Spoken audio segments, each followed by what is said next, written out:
Kalau kita ngomongin puasa, yang langsung kebayang di kepala kita kan biasanya menahan lapar dan haus dari subuh sampai maghrib. Tapi pernah kepikiran nggak sih, apa iya cuma sebatas itu aja intinya? Ternyata ada level-level yang jauh lebih dalam. Yuk kita bedah bareng-bareng makna puasa yang sesungguhnya. Oke, kita mulai dari fondasinya dulu ya. Al-Quran itu jelas banget ngasih tahu tujuan utama puasa bukan sekedar ngegugurin kewajiban, tapi sebagai alat bantu kita buat mencapai takwa. Nah ini nih, titik berangkat dari seluruh perjalanan spiritual yang mau kita obrolin. Iya, secara definisi teknisnya sih jelas banget. Menahan diri dari hal-hal yang batalin puasa. Tapi kata kuncinya di sini adalah menahan diri.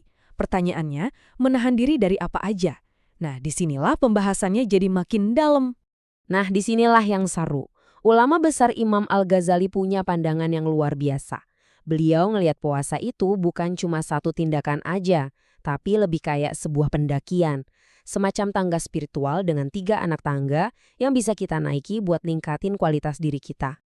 Oke, kita injek anak tangga yang pertama ya. Level yang paling dasar dan paling umum kita temui. Puasa jasmani.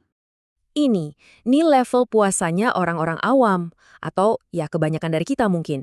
Fokus utamanya itu simple, menahan kebutuhan fisik, nahan perut dari makanan dan minuman, plus hal-hal lain yang secara hukum membatalkan puasa. Jadi intinya gini, puasa di level ini, secara hukum fikih, itu sah. Syarat dan rukunnya udah terpenuhi. Tapi ada risikonya, puasanya bisa jadi kopong. Perut kita sih puasa, tapi mulut kita mungkin masih ngomongin orang. Mata kita masih ngeliat yang nggak benar. Jadi secara spiritual, nilainya bisa jadi tipis banget. Sekarang yuk kita coba naik ke anak tangga berikutnya. Dari yang tadinya cuma urusan badan, sekarang kita libatkan panca indera. Nah, ini levelnya orang-orang khusus, orang-orang saleh. Buat mereka, puasa itu bukan cuma nahan lapar dan haus. Mereka secara sadar juga menahan semua panca indera dan anggota tubuh mereka dari perbuatan yang nggak ada gunanya, apalagi perbuatan dosa.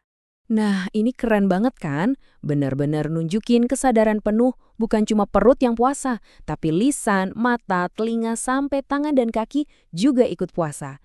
Di zaman modern kayak sekarang, ini relevan banget. Termasuk juga mempuasakan jari-jari kita biar nggak ngetik atau nyebarin hoaks dan kebencian di media sosial. Ini baru namanya pembersihan diri total. Coba deh kita jejerin biar kelihatan bedanya. Dari yang statusnya cuma sah secara hukum, kita naik kelas jadi sadar secara spiritual. Fokusnya nggak lagi cuma di perut, tapi udah ke seluruh anggota tubuh. Dari yang berisiko hampa, tujuannya jadi pemurnian diri. Kelihatan banget kan lompatan kualitasnya? Dan sekarang, kita sampai di puncaknya. Anak tangga tertinggi. Level yang paling dalam, paling intens, dan tentu paling sulit. Puasanya hati. Ini adalah level puasanya para elitnya spiritual. Para nabi, para wali, orang-orang yang hatinya sangat dekat dengan Tuhan. Ini tingkatan tertinggi, di mana fokusnya udah nggak lagi sama hal-hal yang kelihatan di luar, tapi semua tentang apa yang ada di dalam hati. Jadi, puasa di level ini tuh gimana? Ya, menahan hati dan pikiran dari apapun selain Tuhan. Menjaga hati dari penyakit kayak ria, itu loh ibadah tapi niatnya biar dipuji orang, dan juga dari rasa sombong. Pikiran juga dijaga supaya nggak terlalu tenggelam sama urusan dunia. Kenapa? Karena keterikatan sama dunia itu bisa bikin fokus kita ke Tuhan jadi buyar. Padahal itulah inti dari takwa.